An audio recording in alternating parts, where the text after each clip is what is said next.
Bismillahirrahmanirrahim. Assalamualaikum warahmatullahi wabarakatuh. Siswa-siswi kelas 10 IPA SMA Pasundan 3 Bandung. Semoga kalian dalam keadaan sehat walafiat ya. Dan semoga terus semangat belajar di rumahnya. Terus jangan lupa sebelum kita belajar sekarang, kalian berdoa dulu biar berkah. Minggu kemarin kita sudah belajar tentang pengukuran pada panjang, masa, dan waktu. Nah, sekarang kita akan melanjutkan materinya tentang ketepatan dan ketelitian. Ketepatan itu nama lainnya akurasi, dan ketelitian nama lainnya presisi. Perbedaan akurasi dan presisi itu apa sih? Nah, di sini misalkan ada data ya, data hasil penelitian. Misalkan ada 4 orang peneliti yang mengukur suatu panjang, misalkan ya, suatu panjang benda. Nah, ada peneliti A, B, C, dan D. Hasilnya itu yang A 10,08, 10,11, 10,09, 10,10, dan 10,12. Jadi dia melakukan 5 kali perhitungan, kemudian dirata-ratakan hasilnya adalah 10,10 plus minus 0,02. Nah, 0,02 nya itu adalah ketidakpastian yang didapatkan dari alat ukur. Nah, kemudian begitu pula dengan hasil penelitian B, C, dan D. Maka apa yang disebut dengan ketepatan atau akurasi? Dia adalah kesamaan atau kedekatan suatu hasil pengukuran dengan angka atau data yang sebenarnya. Nah, kalau dilihat dari hasil penelitian A, B, C, dan D, dan kemudian data sebenarnya itu adalah 10, maka penelitian mana yang paling tepat? Dia itu adalah penelitian B dan D, karena hasilnya 10,01. 10,01 itu paling dekat dengan 10. Kemudian yang disebut dengan ketelitian atau presisi itu adalah kesesuaian di antara beberapa data pengukuran yang sama yang dilakukan secara berulang. Nah, jadi masing-masing penelitian ini A, B, C, dan D itu melakukan 5 kali pengukuran. Nah, cuman kita perhatikan yang A dan B.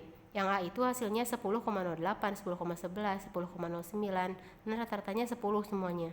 Saling berdekatan, berarti dia itu presisi hasil pengukurannya. Tapi kalau yang B, kita lihat dia 9,88, 10,14, 10,02, 9,8 lagi, lonjak lagi ke 10,21. Berarti ada perbedaan yang cukup signifikan, maka dikatakan itu kurang presisi, karena setelah beberapa kali mengambil data, dia itu berbeda-beda gitu.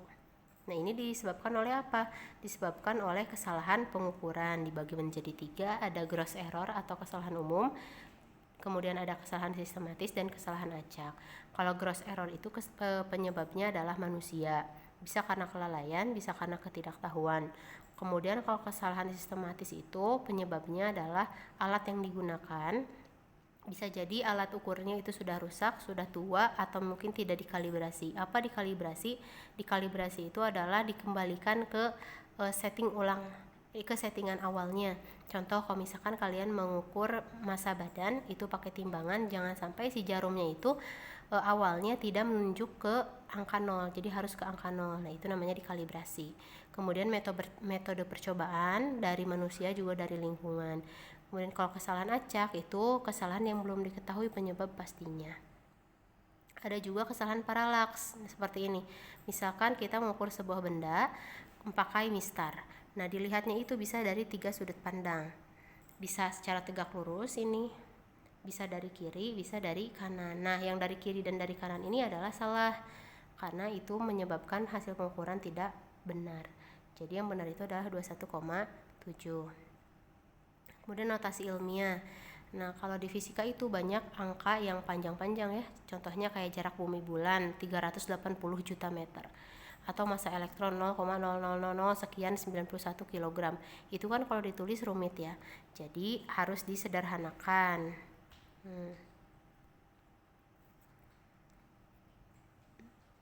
Nah, ini tidak praktis, maka untuk mempraktiskannya harus pakai notasi ilmiah. Bagaimana sih cara nulis notasi ilmiah? Nah, bentuknya itu adalah A kali 10 pangkat N. A-nya apa? A itu adalah bilangan dari 1 sampai 10. Jadi nggak boleh 1, nggak boleh 10, tapi harus antara 1 sampai 10. Bisa 1,01, 1,1, dan sebagainya. 9,99, tetapi jangan sampai 10. Sementara 10 pangkat N, N-nya itu adalah bilangan bulat, dimulai dari min sekian, angka 0 sampai 1, 2, 3, dan seterusnya. Nah, contohnya yang tadi, jarak bumi bulan itu kan 380 juta meter. Kita sekarang cari A-nya. A-nya itu tadi adalah bilangan antara 1 sampai 10. Di sini ada 38. Kalau mau dijadikan antara 1 sampai 10 berarti kita jadikan berapa? Jadikan 3,8 gitu. Nih, ini 3,8 kali 10 pangkat N-nya adalah bilangan bulat. Tinggal dihitung jumlah 0 di belakang koma, di belakang 3,8 ada 8. Jadi 3,8 kali 10 pangkat 8 meter. Kemudian massa elektron itu angkanya 91. Kalau mau dibuat antara 1 sampai 10 berarti 9,1. Nah, kemudian tinggal dihitung jumlah 0 yang ada di belakang koma ya. Nah, nolnya yang ini dihitung semuanya sampai 0,91.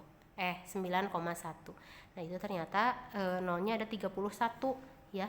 Nah, kenapa min? Karena dia mundur ya. Beda posisinya dengan yang ini, beda.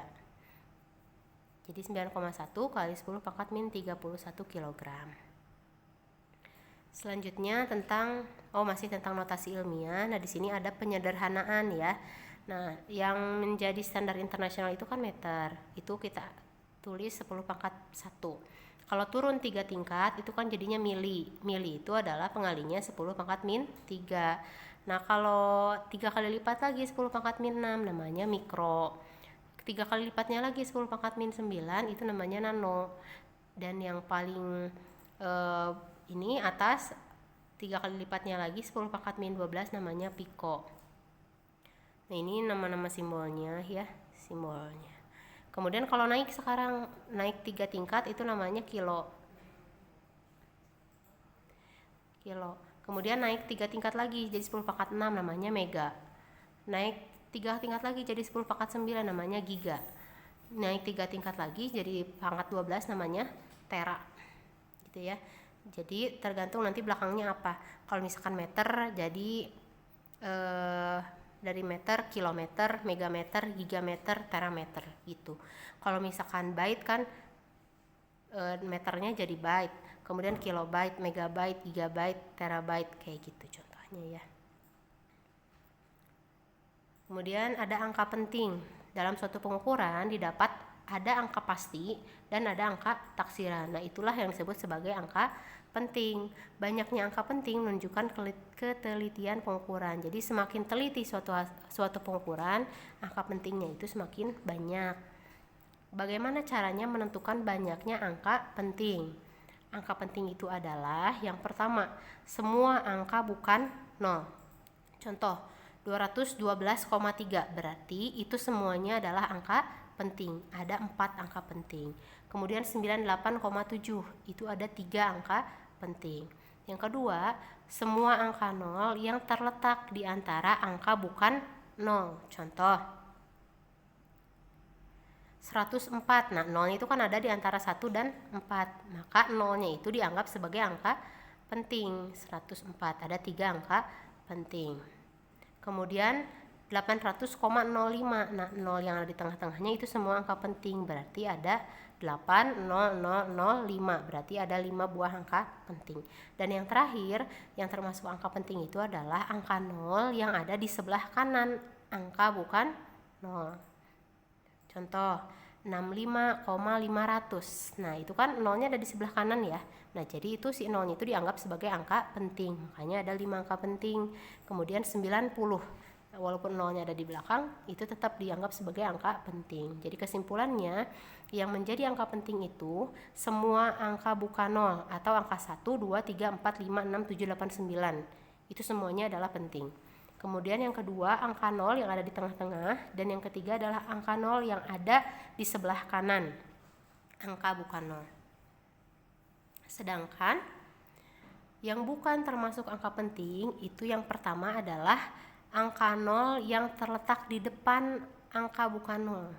Intinya yang ada di depan, yang ada di sebelah kiri. Contohnya 0,0078.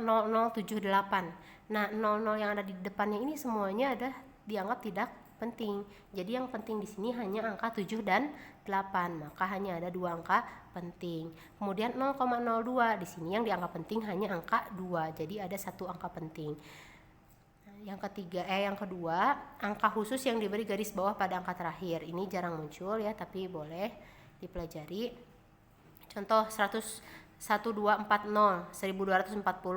Nah, di bawahnya itu ada garis di angka 4-nya. Nah, yang dianggap pentingnya itu adalah angka-angka sebelum angka 4. Jadi angka 1, 2, dan 4. Tapi ini jarang muncul ya, gak apa-apa. Hanya menyampaikan saja. Kemudian selanjutnya adalah aturan pembulatan.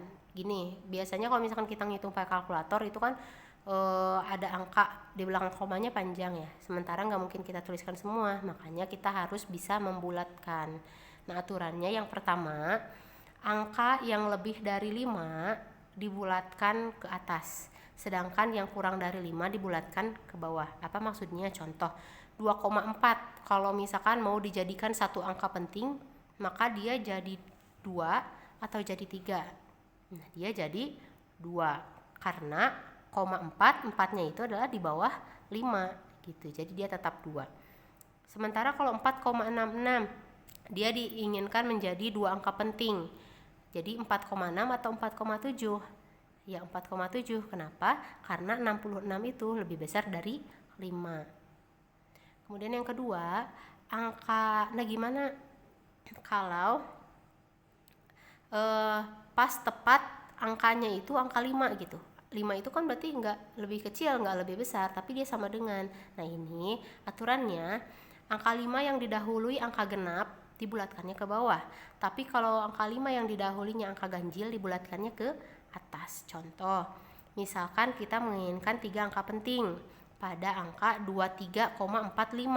Berarti 23,45 itu kan 4 angka penting. Mau dijadikan 3 angka penting berarti antara 23,4 atau 23,5. Lihatnya dari mana? Nah, lihat. Nih 5. Depan 5-nya itu kan angka 4. Angka 4 itu termasuk genap. Nah, kalau depannya genap, berarti dibulatkannya ke bawah. Berarti jadi 23,4. Nah, sekarang kalau misalkan contoh yang jadi naik ke atas gimana? Contoh berarti di sini misalkan 23,55. Nah, depan 5-nya kan angka 5 juga. Angka 5 kan berarti angka ganjil. Nah, kalau ganjil berarti nanti naiknya ke atas, bukan 23,4 tapi 23,5. Di sini bercoba berhitung dengan angka penting pada penjumlahan dan pengurangan. Banyaknya angka penting hasil dari penjumlahan ataupun pengurangan ditentukan berdasarkan banyaknya digit angka di belakang koma yang paling sedikit. Contoh, 8,1 di belakang komanya ada 1 angka. Kemudian 0,255 di belakang komanya ada 3 angka, yaitu 2, 5, dan 5. Nah, ini disebut sebagai angka taksiran ya. 8,1 memiliki 1 angka taksiran, 0,255 memiliki 3 angka taksiran. Hasilnya itu kan 8,355. Sementara hasil dari penjumlahan atau pengurangan pakai angka penting itu cuman boleh yang mengandung paling sedikit angka taksiran. Angka taksiran dari 8,1 kan 1. Ini 1. Angka taksiran dari 0,255 adalah 3. Jadi yang boleh diambil itu adalah yang mengandung 1 angka taksiran. Sementara ini ada berapa?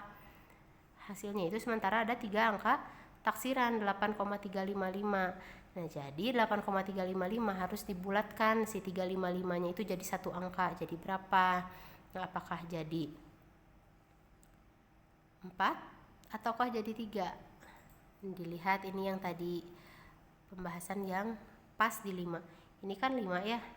Nah, ini 5 kan di sininya. Di depannya itu adalah angka ganjil. Kalau ganjil berarti dia naik, berarti 8,4.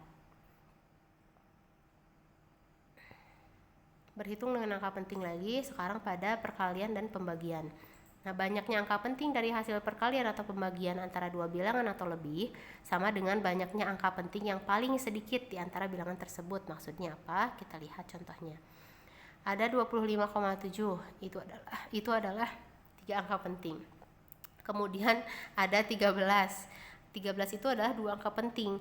Nah, 25,7 dikali 13 hasilnya adalah 334,1. Sementara 334,1 itu adalah 4 angka penting. Gak boleh 4 angka penting.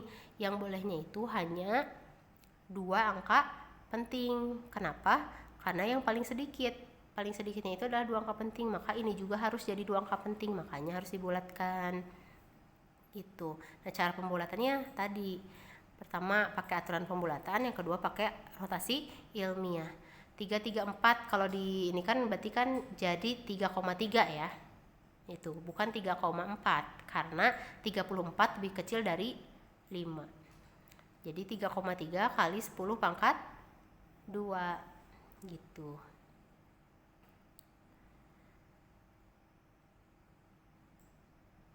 Contoh yang kedua, ada 2,4 kali 3. 2,4-nya 2 angka penting, 3-nya 1 angka penting. Nah, 2,4 kali 3 itu adalah 7,2.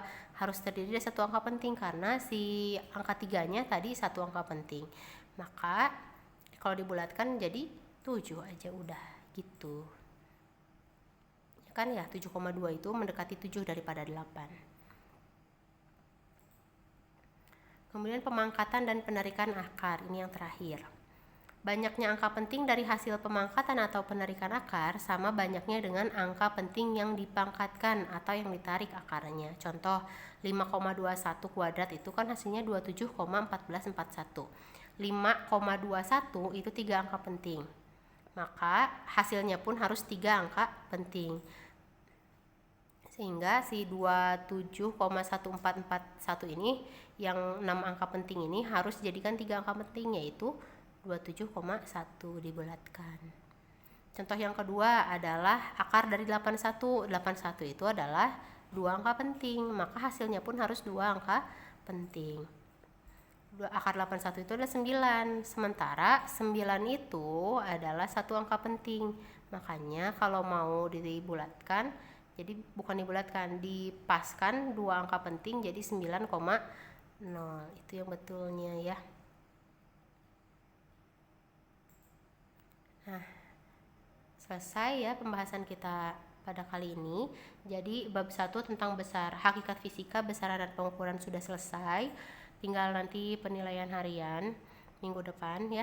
Silakan dipelajari dengan seksama, ditulis di buku catatan. Seperti biasa, kalau misalkan ada yang mau ditanyakan, boleh ditanyakan via chat ke Ibu. Itu aja dari Ibu. Mohon maaf apabila ada kesalahan. Kita tutup dengan hamdalah, alhamdulillahirobbilalamin. Wassalamualaikum warahmatullahi wabarakatuh.